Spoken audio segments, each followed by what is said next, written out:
건강한 교회라는 제목으로 하나님 말씀 전하겠습니다. 여러분, 교회가 건강해야 할 줄로 믿습니다. 건강한 교회가 좋은 교회죠.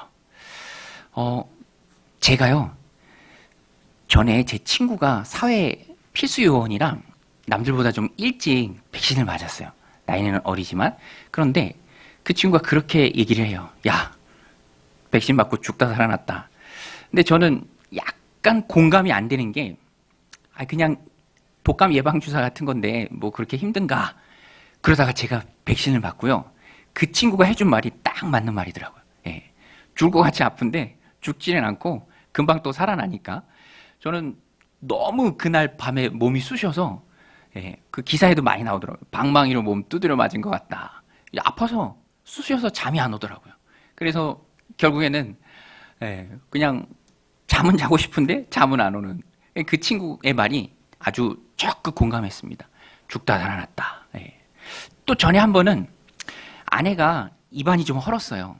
그래서 입맛도 없다, 힘들다, 뭐 그런 얘기를 해요. 그러면서 얼마나 헐었는지 저한테 막 이렇게 보여주기도 하고, 이렇게 보니까 쬐끔한 거예요. 그래서 뭐 저러 정도 갖고 그러나, 그냥 아프겠다라고 했지만 마음의 공감은 크게 안 됐습니다. 그런데 제가 지난주에 혓바늘이 생겼습니다. 혓바늘이 전 처음 알았어요. 그게 병명이더라고요. 혓바늘. 왜 혓바늘이 병명인가? 혀를 바늘로 콕콕 찌르는 것 같다는 거예요. 딱 생긴 위치도 정말 성가신 위치에 생겨서 이번에도 자면서 여러 번 깼어요. 한 이틀 동안 고생했습니다.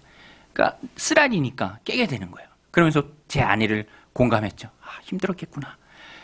저도 얼마나 아픈지, 제가 별로 약을 찾는 사람이 아닌데 입안에 바른 약 막 찾아서 바르고요. 빨리 낫으면 하는 열망이 있더라고요. 그러니까 여기가 쬐끔한 거예요. 쬐끔한 건데 그거에 온 신경이 집중되니까 다른 데 집중하기도 어렵고, 이렇게 아픈 거구나라는 그런 공감이 들죠. 여러분, 해보기 전에 모르면은요, 이 사람들이 하는 말이 크게 공감이 안 됩니다. 그런데 내가 직접 해보면 공감이 돼요. 이렇게 힘든 거였구나. 이렇게 일이 많은 거였구나. 오늘 본문에도 보면은요, 공감 능력이 떨어지는 사람이 나옵니다. 몰라서 그래요. 몰라서. 뭘 몰랐느냐? 이방인도 구원하시고자 하는 하나님의 마음을 몰랐습니다. 여러분, 하나님은요, 모든 사람이 진리를 알고 구원받는 데 이르기를 원하신 줄로 믿으시길 바랍니다. 그게 바로 하나님의 마음이에요. 하나님의 마음이에요. 그래서 하나님의 마음은 잃어버린 영혼에게로 향합니다. 하나님의 마음은 이방인들에게로 향해요. 거기 구원받을 사람들이 너무너무 많으니까. 그런데 이 유대인들, 특별히 오늘 본문에 보면 할례자들이라고 나옵니다. 할례자들. 성경에서 할례자들이라고 나오면은요, 부정적인 뉘앙스예요. 쉽게 표현하면 교만한 사람들, 우월감에 쩌든 사람들, 우쭐하는 사람들. 나는 할례 받았어. 하나님의 선민이야. 택하신 백성이야. 뭐 이런 마음을 가지고 있는 사람들이에요. 그런데 이들이 모르니까, 하나님의 뜻을 모르니까 비난을 해요. 누구를 비난하느냐? 베드로를 비난합니다. 베드로가 가이사랴에서 고넬료의 집에 들어가서 세례도 주고 고넬료와 함께 식사 자리에도 앉았죠. 그런데 그 모습을 사람들이 안 거예요. 이미 베드로가 가이사랴에서 행한 그 일들이 예루살렘에 소문이 쫙 퍼졌습니다. 그러고 베드로가 예루살렘에 올라오니까 가이사랴에서 행했던 그 일, 고넬료 이방인 집에 들어가서 함께 밥 먹은 일, 부정한 거거든요. 유대인들이 굉장히 꺼리는 것입니다. 금지된 거예요. 그것을 했다고 베드로를 비난하죠. 오늘 말씀 1절부터 3절인데요. 우리 자막을 보고 같이 한번 읽겠습니다. 시작. 유대에 있는 사도들과 형제들이 이방인들도 하나님의 말씀을 받았다 함을 들었더니 베드로가 예루살렘에 올라갔을 때 할례자들이 비난하여 이르되 내가 무할례자의 집에 들어가 함께 먹었다 하니. 비난했어요. 자초지종도 듣기 전에 우선은 먼저 비난했습니다. 야, 무할례자의 집에 들어가서 밥 함께 먹었다며? 그렇게 금지된 것을 하면 되냐? 이런 논조로 말을 했죠. 할례파 유대주의자들이 이렇게 말했던 이유는 말씀드린 것처럼 몰라서 그래요. 몰라서. 하나님의 뜻이 이방인도 구원받는다라는 것을 몰랐기 때문에 이렇게 비난하는 거예요. 여러분, 사람이요, 무지하면 비난하게 됩니다. 또 공감 능력도 떨어지고, 오늘 본문에서 나오는 것처럼 자기 생각에 틀리니까 심하게 비난한다는 거죠. 사실 베드로가 얼마나 귀한 일을 했어요. 복음이 유대인의 울타리를 넘어서 이방인들에게까지, 오늘 우리도 이방인이잖아요. 유대인과 이방인을 나누면 이방인입니다. 우리에게까지 복음이 전해지는 그런 구원의 문을 여는 그런 큰 일을 하고 왔는데 모르니까 용감하게 비난을 하는 것입니다. 모르면은요 정말로 답답해요. 좀 말씀 준비하면서 전에 TV에서 봤던 영상이 생각나더라고요. 2003년도죠. 대구 유니버시아드 대회 때 북한 응원단이 한국에 왔습니다. 여성 응원단이 한국에 와서 막 꽹가리 치고 북한 선수도 응원하는데, 어디서 사건이 터졌냐면 전세 버스를 타고, 전용 버스를 타고 어디를 향해서 가는데 갑자기 그 응원단들이 차 세우라고 이야기하면서 버스에서 내리는 거예요. 이 버스가 지나가면서 뭘 봤는데, 이유인즉슨 현수막을 봤는데, 우리나라에서 응원단들 환영한다는 그 현수막이었는데 마침 그날 비가 왔어요. 비가 왔는데 현수막 한 켠에 남북 정상회담 했을 때 사진을 넣은 거예요. 거기 김정일이 있는데 비가 오는데 비를 맞는다는 거예요. 막 울고불고 떠내려서 우리 수령님 비 맞은다고 이거 어떻게 하면 좋으냐고 막 현수막 떼고, 버스에 올라타지도 않고 그 현수막 들고 막 행진하면서 어떻게 우리 수령님 비 맞게 할 수 있느냐. 제가 그걸 보면서요 고구마 100개 먹은 답답함을 느꼈습니다. 야, 체제가 달라도 이렇게 다르구나. 자유를 모르니까 정말 자기들 세계 속에 갇혀서 도무지 답이 없는 행동들을 하고 있구나. 여러분, 모른다는 게 이런 거예요. 이런 거. 모르니까 자기들 생각이 함몰되어서 자기들이 옳다고 생각하는 그 울타리 안에서 단 한 발자국도 나올 수가 없는 거예요. 그러니까 이방인의 구원의 물꼬를 튼 베드로를 향해서 용감히 네가 어떻게 그렇게 할 수 있느냐라고 비난을 하고 있는 거죠. 모르기 때문에 그렇게 한다는 겁니다. 모르면은요, 오늘 유대인들이 비난했던 것처럼 감정이 앞서요. 왜냐? 내 기준이 옳거든요. 상대방은 틀렸거든요. 내 기준과 생각의 잣대를 상대방으로 판단하니까 감정이 앞서는 거예요. 자초지종을 듣는 게 아니라 감정이 앞서는 거예요. 저도 말씀 준비하면서 제 전도사 때 20대 때 있었던 일이 생각나는데, 지금처럼 여름성경학교를 앞두고 준비했을 때예요. 그래서 교사들하고 회의를 했는데 어떤 여자 성도님이 저를 찾아오더니, 그분 남편이 우리 교사였거든요. 저한테 따져 묻는 거예요. 아니, 전사님, 회의를 왜 이렇게 길게 해요? 제가 남편 기다리느라 얼마나 힘들었는지 아세요? 굉장히 공격적으로 매너 없게 얘기를 하는 거예요. 저도 너무 황당한 게, 그분의 논지는 자기도 학교 선생님인데 이렇게 회의 길게 한 적이 없다는 거예요. 그런데 그 회의가 길지도 않았을 뿐더러 그분이 생각하고 있는 어떤 이상적인 회의의 그 시간에 제가 꼭 맞출 필요는 없잖아요. 그런데 그분은 머릿속에 딱 그것만 있는 거예요. 회의는 요 정도 시간이 옳다. 나머지는 다 잘못됐다. 그래서 감정이 앞서서 저에게 그런 항의를 했던 거죠. 그런데 여러분, 감정이 앞서고 비난이 앞서면요, 나중에 깨닫고는 후회합니다. 잘못했다 그래요. 그분도 나중에 저한테 찾아오셔서 전사님 죄송합니다 사과하시더라고요. 오늘 본문에도 보면은 그렇게 앞뒤 안 가리고 비난했던 사람들이 나중에 잠잠합니다. 그리고 얼마나 좀 무한했겠어요. 오늘 우리는요, 내 생각이다라고 말할 때는요 조심해야 돼요. 왜냐하면 우리는 하나님의 생각을 따르는 사람입니다. 성도의 삶의 기준은 언제든지 내 생각이 아니고 하나님의 생각이에요. 그래서 내 생각으로 이렇게 한다라고 분명히 말할 수 있죠. 그게 틀린 게 아닙니다. 그렇지만 내 생각이 하나님 편에서 볼 때 옳은지 꼼꼼하게 점검하는 시간이 필요하다는 거예요. 아브라함 링컨이 그랬잖아요. 나는 한 번도 하나님이 내 편에 서주기를 바란 적이 없고 다만 내 삶이 하나님 편에 서 있기를 원한다.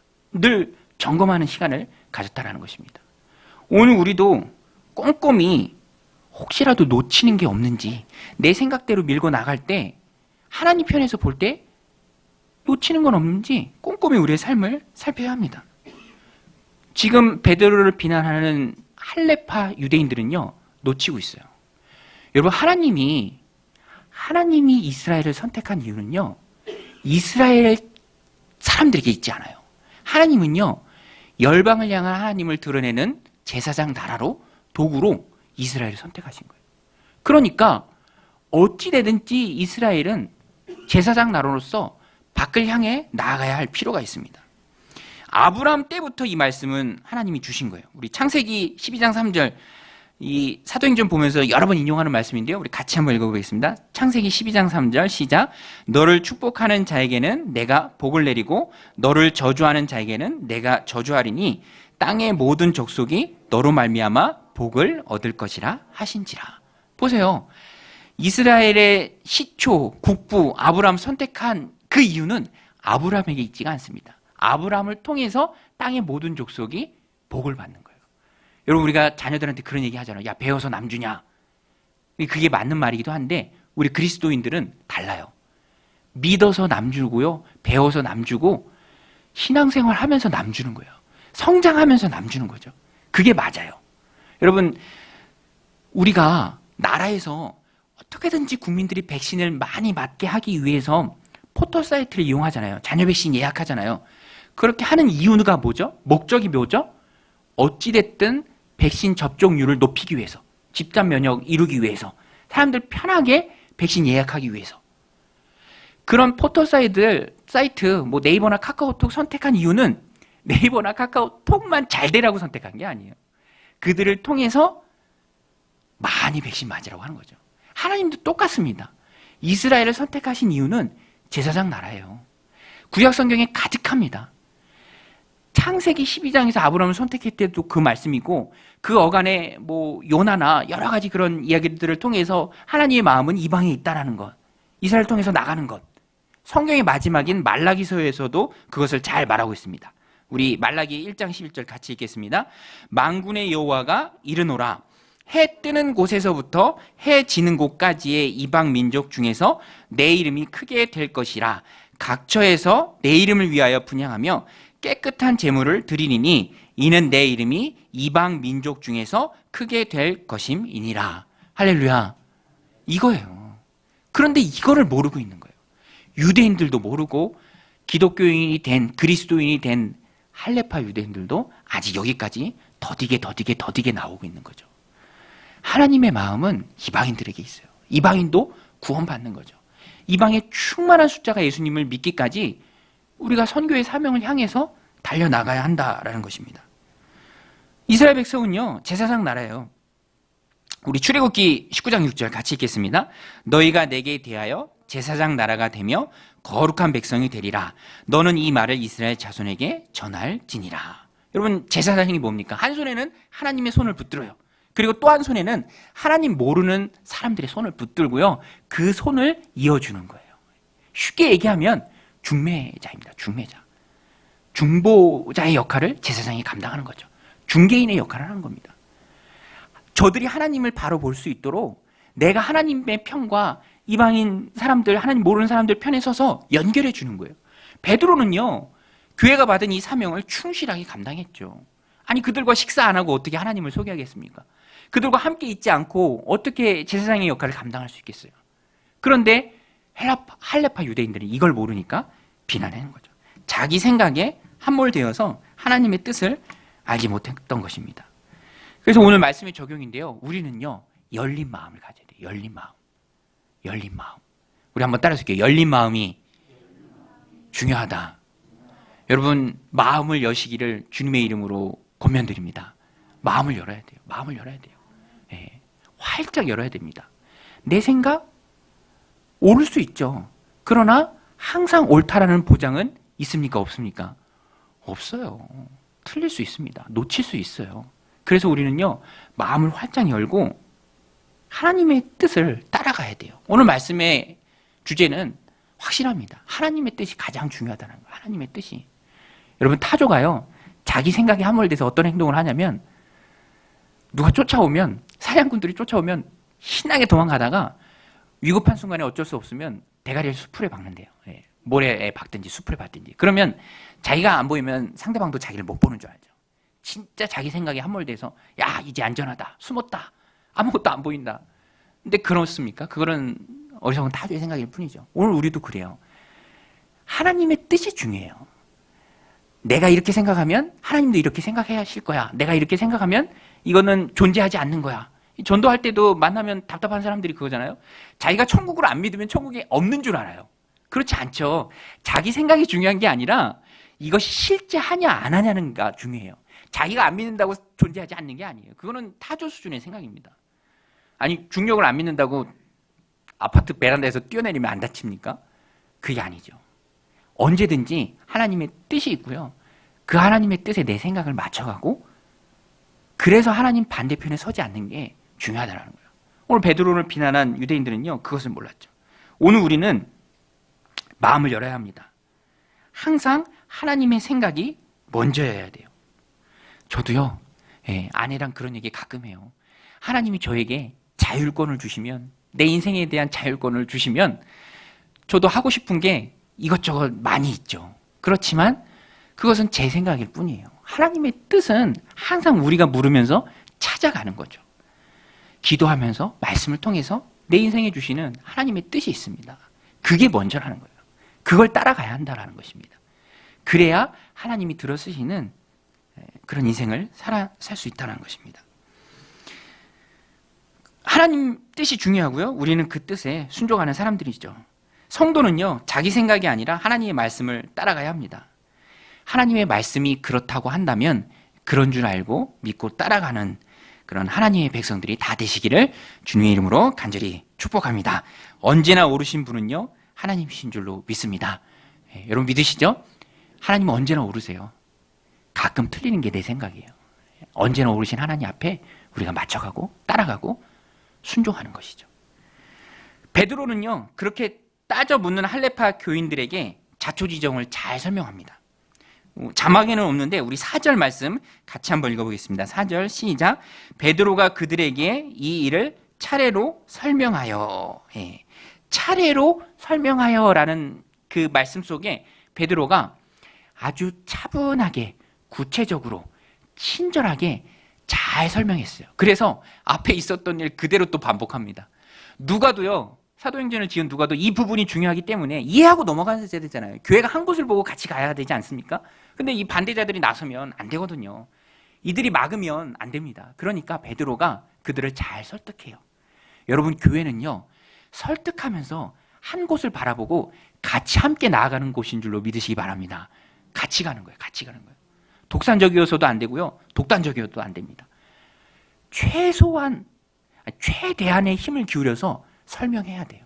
베드로는요, 그것을 잘하고 있죠. 어떤 신학자는 이 부분을 해설하면서 이렇게 말했습니다. 말에 대해서 이렇게 말했죠. 말이 사람들 마음에 들어가서 열매를 맺기를 원하면 그 말은 아주 정교해야 하며 그 말은 바른 말이어야 한다. 근데 제가 보니까 딱 맞는 말이에요. 저도 말씀을 준비하면서 어찌됐든 이 하나님의 말씀이 여러분들 심령 가운데 박혀서 열매를 맺어야 되잖아요.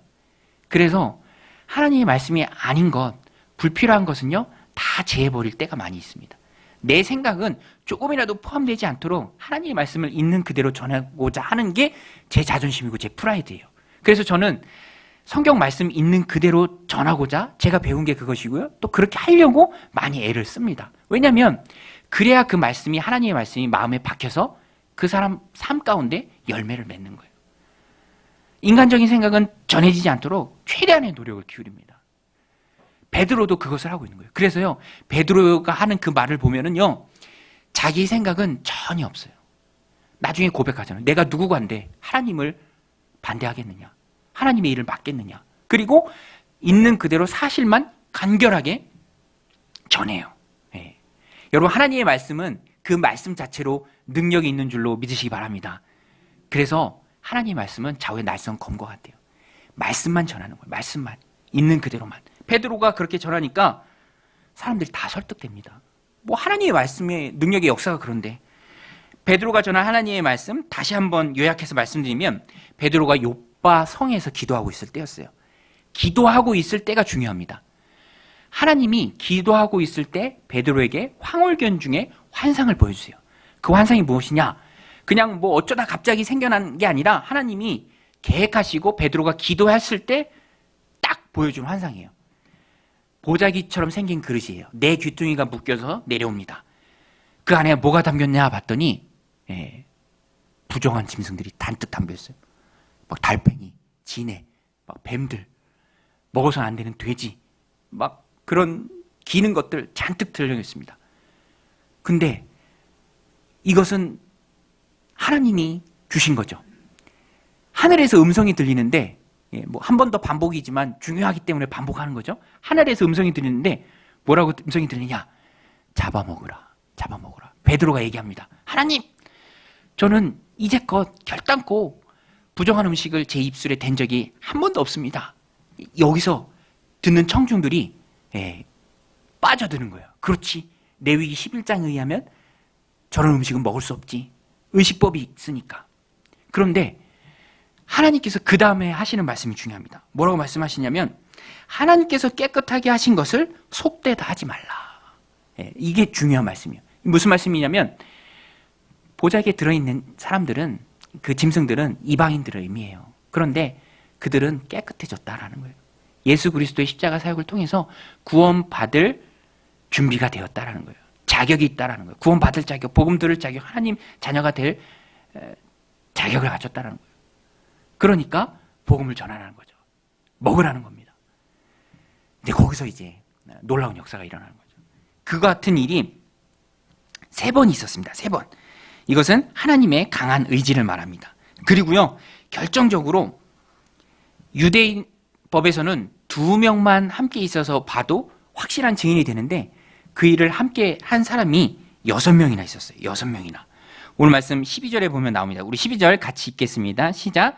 성령이 내게 명하사 아무 의심 말고 함께 가라 하시매 이 6 형제도 나와 함께 가서 그 사람의 집에 들어가니.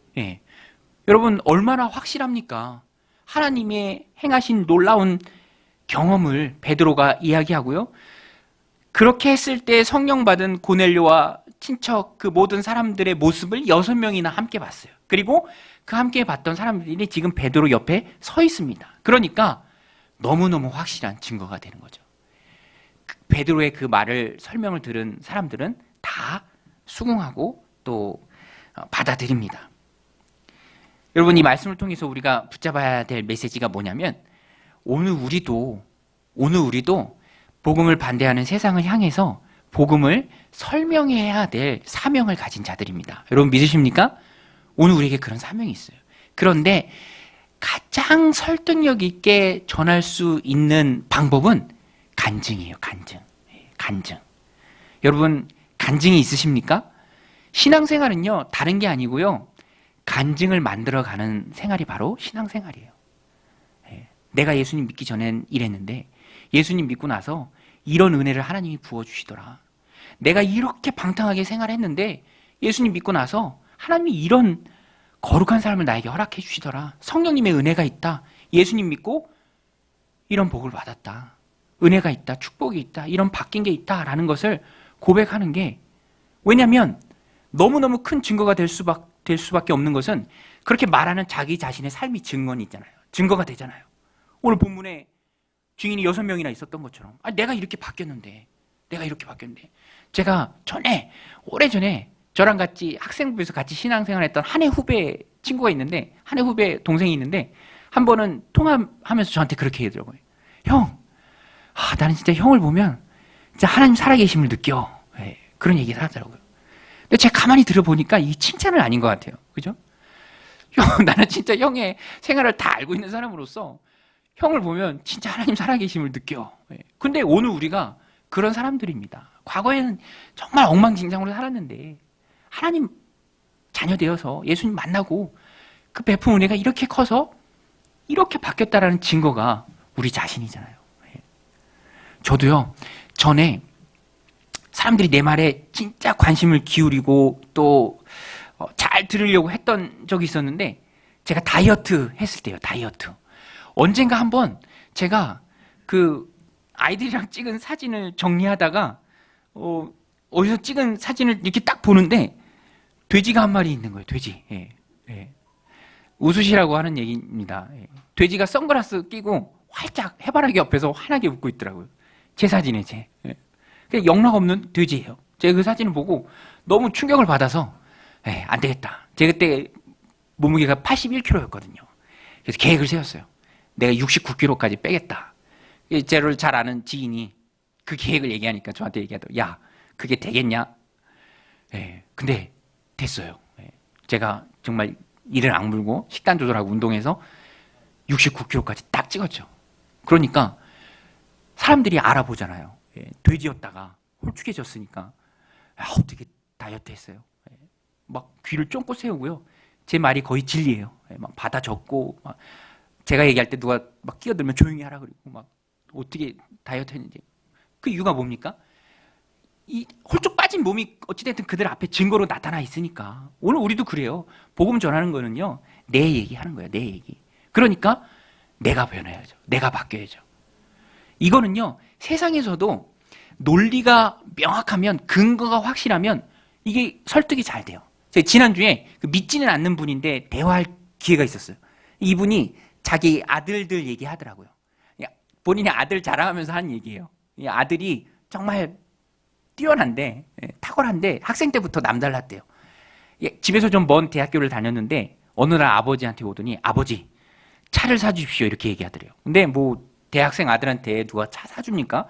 관리비도 그렇고 또 위험하잖아요, 부모가 볼 때. 근데 안 된다 이렇게 얘기하니까 아들이 며칠 있다가 A4 용지에다가 학교를 잘 다니고 더 잘 배우기 위해서는 가까이 이제 자취를 하든지 차를 사든지 해야 되는데 자취할 때 드는 비용들 리스트 쫙 뽑아오고 단점 쫙 적고, 그러나 차를 샀을 때 예상되는 긍정적인 효과들 쫙 하고 비용들 딱 해서 아버지 앞에 딱 주면서 그 앞에서 프리젠테이션 하더래요. 아버지 이래도 차 안 사주겠습니까? 아버지가 그때 설득이 돼서 차를 사줬다는 거죠. 여러분, 근거가 명확하면요 설득되는 힘이 있다는 거예요. 그건 세상에서도 마찬가지입니다. 오늘 우리도 설교도 설득이고요, 전도도 설득입니다. 이 세상이 전부인 줄 알고 사는 사람을 하나님 백성 만드는 일이 그게 보통 일이겠습니까? 저도 얼마나 힘든지 몰라요. 낙심할 때가 많이 있습니다. 그러니까 우리가 먼저 하나님의 말씀으로 우리의 심령을 가득 채우고 그 말씀 붙들고 주님과의 감정적인 그런 교류와 만남이 있으면서 또 실제로 그 말씀 붙들고 세상에 나아가서 살아봐야 돼요. 부딪혀 봐야 됩니다. 그러면서 내 자신이 변하는 거죠. 그리고 배우고 확신한 일에 거면서 바울이 말했던 것처럼 힘있게 나를 보라. 바울이 그런 전도 많이 했잖아요. 나를 본받아라. 나를 봐라. 그거만큼 강력한 전도의 방법이 없죠. 오늘 우리도 그렇게 돼야 합니다. 저도 이 간증의 힘이 얼마나 큰지 지금도 누가 예수님 체험하고 정말로 은혜를 나누면 얘기해주면 가슴이 뜨거워져요. 지난주에 또 대전에서 목회하는 친구 목사님 통화하면서 얘기를 들었는데 그 친구도 정말 진실하게 목회하려고 대전에서 몸부림치고 있더라고요. 몸부림치고. 그 얘기를 저한테 해주니까 저도 같이 마음이 뜨거워집니다. 저도 같이. 그게 간증의 힘이죠. 간증의 힘입니다. 그래서 오늘 우리는요 항상 준비가 돼 있어야 돼요. 여러분, 준비되는 은혜가 저 여러분들 가운데 있으시길 바랍니다. 할렐루야. 저도 배워야 돼요. 저도 배워야 돼요. 흐르는 물에 꼴을 먹을 수 있도록 저도 준비해야 되죠. 고인물이 되면 안 되죠. 또 저와 함께 귀한 성도님들도 계속 배워야 합니다. 생각을 바꾸고요, 주님과의 만남과 경험을 향해서 적극적으로 나아가는 모습이 있어야 돼요. 그래서 베드로는요 여기서 이런 경험을 했잖아요. 자기가 경험한 거 얘기해 주니까 싹 다 바뀌는. 그래서 베드로 전서에서도 그런 권면을 합니다. 항상 소망에 관하여서 묻는 자들이 있을 터인데 너희가 그 대답할 말을 준비하고 있으라. 우리 베드로전서 3장 15절 같이 한번 읽겠습니다. 시작. 너희 마음에 그리스도를 주로 삼아 거룩하게 하고 너희 속에 있는 소망에 관한 이유를 묻는 자들에게는 대답할 것을 항상 준비하되 온유와 두려움으로 하고. 할렐루야. 우리는요 온유와 두려움으로 우리 안에 있는 소망을 사람들이 발견해요. 여러분 믿으십니까? 내 안에 있는 생명의 예수님을 사람들이 왜 모르겠어요? 압니다. 그러면 궁금해서 물어봐요. 어떻게 하면 그렇게 평안하실 수 있습니까? 어떻게 하면 그렇게 정말 즐거운 삶을 사실 수 있습니까? 묻는다고요. 그러면 우리는 그때 내 안에 있는 소망에 관한 이유를 묻는 자들에게 대답할 것을 항상 준비해야 돼요. 그게 바로 간증이에요. 간증. 신앙생활은 내 간증과 나눔거리들을 만드는 생활입니다. 나중에 우리 코로나 다 거치면 백신 접종 다 하면 분위기도 더 완화해지면 이제 목장 모임을 할 텐데 그 목장 모임의 핵심은요. 그 모임의 핵심은 성경 공부가 아닙니다. 거기는요. 내 삶을 나누는 거예요. 나에게 한 주간 있었던 감사한 일. 그런데 내가 지금 닥치고 있는 이 문제들. 그렇지만 말씀을 통해서 극복하려고 하는 이겨내려고 하는 그런 몸부림들. 눈물 흘리면서 같이 기도해주고 가족처럼 삶을 나누는 거죠. 그게 바로 나눔입니다. 나눔거리죠. 그래서 오늘 우리는요. 이 말씀을 적용하면 열심히 배우고 경험해야 돼요. 여러분 사람은요. 지정의로 되어 있습니다. 그게 온전한 인격이에요. 그래서 이 지정의가 다 채워졌을 때 온전하게 예수님을 닮은 전인격적인 사람으로 변화될 수 있는 거예요. 예배를 통해서 또 성경 공부를 통해서 또 목장 모임 나눔을 통해서 우리가 전체적으로 바뀔 수 있는 거예요. 그래서 열심히 배워야 합니다. 여러분 열심히 배우는 저와 여러분들이 다 되기를 주님의 이름으로 축원드립니다. 우리 강동정육교회 성경 공부가요. 홈페이지 보신 분들 알겠지만 필수 과정이 6개가 있고요. 선택 과정이 8개가 있습니다. 다 13주 과정이에요. 그러니까 많죠. 많이 있습니다. 앞으로 열심히 저와 함께 배울 일들이 많이 있습니다. 하나님 은혜 주셔서 배울 수 있는 상황과 환경도 되고 또 배우고자 하는 내 안에 열망도 생겨나고 그래서 하나님 우리에게 맡기신 그 영혼권하여 제자 삼는 그 귀한 사명을 힘있게 이루시는 먼저 내가 예수님을 잘 경험하는 그런 은혜가 저 여러분들 가운데 있으시길 축원드립니다. 사도 바울은요 열심히 배워서 그런 전인격적인 은혜의 사람이 되었죠. 베드로는요 이렇게 설명을 다 했습니다. 베드로 편에서 설명을 다 했어요. 그때 어떤 결과가 있었느냐? 정말 놀랍습니다. 오늘 말씀의 제목이 여기서 잡은 거예요. 좋은 교회, 건강한 교회가 어떤 교회냐? 자기 생각을 다 내려놓는 교회예요. 이 사람들이 얼마만큼 자기 생각 속에 빠져 있었냐면 대사도인 베드로를 향해서도 비난하기를 겁내지 않았어요. 베드로가 어떤 사람입니까? 베드로가 어떤 사람이에요? 수제자예요. 복음서부터 수제자고요. 사도 시대에 들어서는 대표 사도입니다. 예수님께 직접 천국 열쇠를 받은 사람이고요. 40년 동안 걷지 못했던 사람을 믿음의 말로 단번에 일으켜 세운 사람이고요. 애니아를 고친 사람이고 다비아는 죽었던 다비아를 그냥 살려낸 사람이에요. 한 번 설교할 때 3,000명이나 되는 사람들이 몰려왔던 사람입니다. 대사도예요. 지금의 어떤 탁월한 기독교 리더와 비교할 수 없는 예수님께 직접 배운 정말 범접할 수 없는 사람입니다. 그래서 로마군 백부장이었던 고넬료도 베드로 처음 보니까 그 앞에 넙죽 엎드려서 마치 하나님 보듯이 절했던 사람이 바로 베드로예요. 그런데 이 사람들이 얼마만큼 자기 생각에 함몰되어 있는지 그런 베드로를 향해서도 비난하기를 주저하지 않았습니다. 그런데 베드로를 통해서 또 그와 함께 있었던 6명의 유대인 그리스도인 증인들을 통해서 베드로 신뢰하는 베드로를 통해서 들은 말을 듣고 보니까 이건 정말 하나님이 열어주신 겁니다. 그러니까 그들이 어떻게 합니까? 자기의 생각을 그대로 버려버려요. 바꿔버립니다. 아무 토도 달지 않아요. 건강한 교회의 모습이죠. 우리 사도행전 11장 18절 말씀인데요. 우리 같이 한번 읽어보겠습니다. 시작. 그들이 이 말을 듣고 잠잠하여 하나님께 영광을 돌려 이르되 그러면 하나님께서 이방인에게도 생명 얻는 회개를 주셨도다 하니라. 이 놀라운 결과죠. 네 말이 맞다. 그러면 하나님께서도 이방인에게도 생명 얻는 회개를 주신 게 맞다. 즉각적으로 수긍해버립니다. 즉각적으로 수용해버려요. 이게 바로 건강한 모습이죠. 반대를 위한 반대가 아니잖아요. 맞다고 하면 자기의 생각, 지금까지 잘못 가지고 있었던 고집 싹 다 내버려 버립니다. 이건 일상생활에서도요 중요한 거예요. 내가 고집이 있으면은요 놓치는 게 많아요. 저도 말씀을 준비하면서 부부 생활도 그렇잖아요. 어느 한편이 고집이 있으면 정말 많이 부딪힙니다. 저도 말씀을 준비하면서 제가 고집이 있거든요. 저는 아내가 바뀌었다고 얘기하고 아내는 저를 바뀌었다고 서로 얘기하는데 뭐 서로 바뀌었겠죠. 그런데 어느 순간 아이 뭐 그 정도야 하면서 고집을 내려놓을수록 즐거움과 행복이 배가 된다라는 것이죠. 굉장히 중요한 원리입니다. 성경에서도 고집 부리다 망한 사람이 많이 나오잖아요. 뭐 출애굽기의 대표적인 애굽의 바로왕, 고집 부리고 강팍한. 여러분 강팍하다는 단어가 그 어디로 송아지를 목 해서 끌고 가려고 할 때 안 끌고 가려고 아빠를 꼿꼿이 세우는 게 있어요. 예. 그러면 끌고 가는 사람이 그냥 둡니까? 질질 끌고 가는 거죠.